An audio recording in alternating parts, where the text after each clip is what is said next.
Minute का dictation है रामधारी गुप्ता जी का। खंड 1 से प्रतिलेखन संख्या 13-14 डिक्टेशन शुरू होता है। अब रेडी स्टार्ट। महोदय, यह भी ख्याल किया गया है कि जो व्यक्ति समाज में काम करता है, चाहे आविष्कार का काम करे चाहे दूसरा कोई काम करे, उसको उस काम में तब तक सफलता नहीं मिल सकती है जब तक कि समाज का सहयोग या समाज ने जो परिश्रम किया है या कुछ आविष्कार किया है उसका उपयोग उसको हासिल न हो, उसका उपयोग वह न कर सके।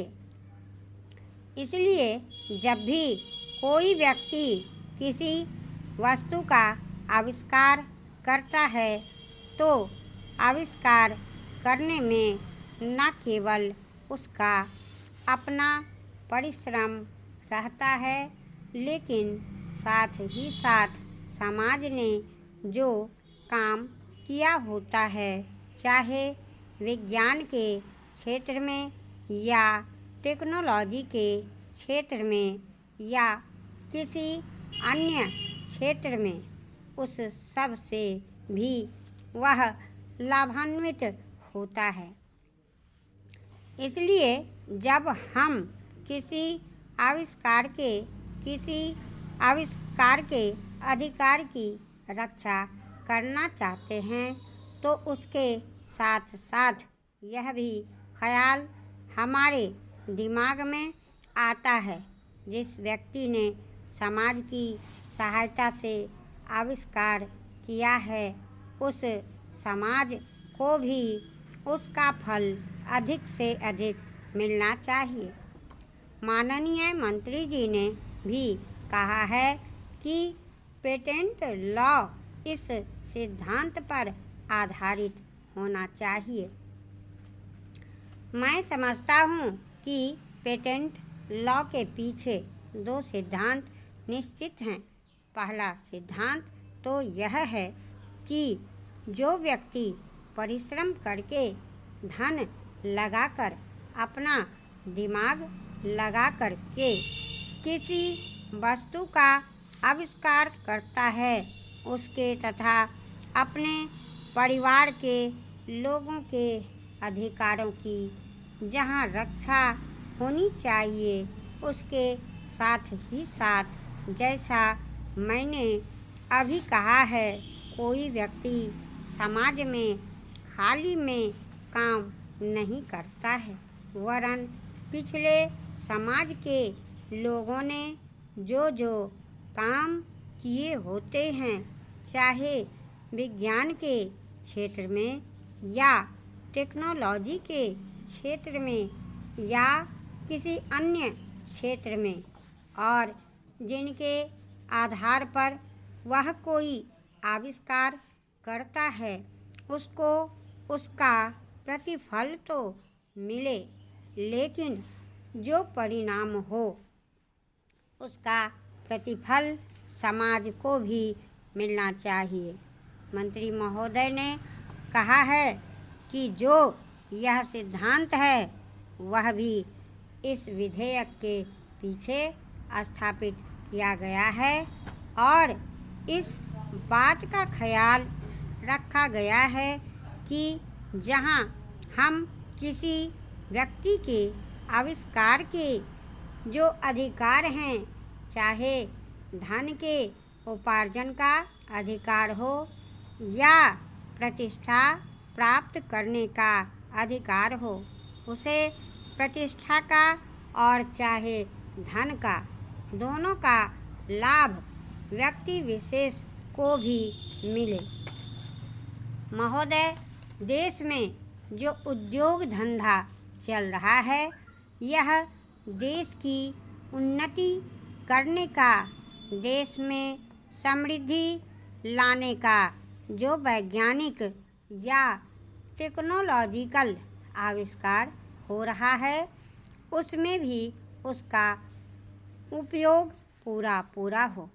यदि ऐसा हो तभी मैं समझता हूँ कि हमारी पेटेंट प्रणाली सफल सिद्ध हो सकती है।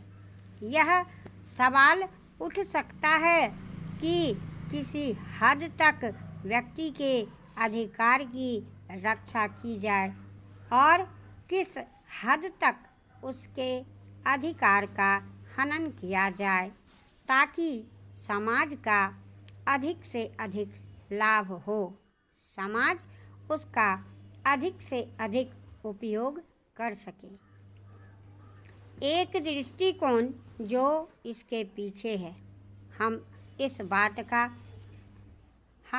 इस बात का अभिमान है कि हम 90 करोड़ हैं।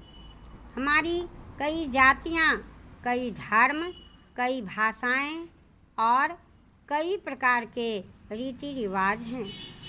इस विविधता से हमें लाभ उठाना चाहिए, किंतु आज भेदभाव का भूत हमारे सिर पर चढ़ रहा है। भारत को स्वतंत्रता मिली है, इसका अर्थ यह होना चाहिए कि गरीबों की सेवा के लिए आज तक हमें जो सुविधाएं उपलब्ध नहीं थी वे मिली हैं। जिस प्रकार भरत ने अयोध्या के राज्य को राम का समझकर सेवक वृत्ति से राज्य का काम संभाला था, उसी प्रकार हमें समझना चाहिए कि राज्य गरीब जनता का है और उसके नाम पर उसके संरक्षक बनकर हमें उसको चलाना है। अब गरीब को ऐसा अनुभव होना चाहिए कि हर एक उसकी सेवा में लग रहा है। सूर्य के उदय होने पर धनी गरीब सबके घरों में प्रकाश पहुंचता है। ठीक उसी प्रकार स्वराज्य का लाभ सबको एक समान मिलना चाहिए। इसका सुख धनी निर्धन सबको बराबर मिलना चाहिए। जनता को हमने वचन दिया था कि स्वराज्य मिलने पर हम आपके दुख दूर करेंगे। अब वह समय आ गया है जबकि हमें अपने उस दिए हुए वचन को पूरा करना है। इतने बड़े देश में विचार भेद होना स्वाभाविक है। देखना यह है कि हम लोगों के विचारों में कुछ समान अंश भी हैं या नहीं। यदि हैं तो समान कार्यक्रम बनाइए।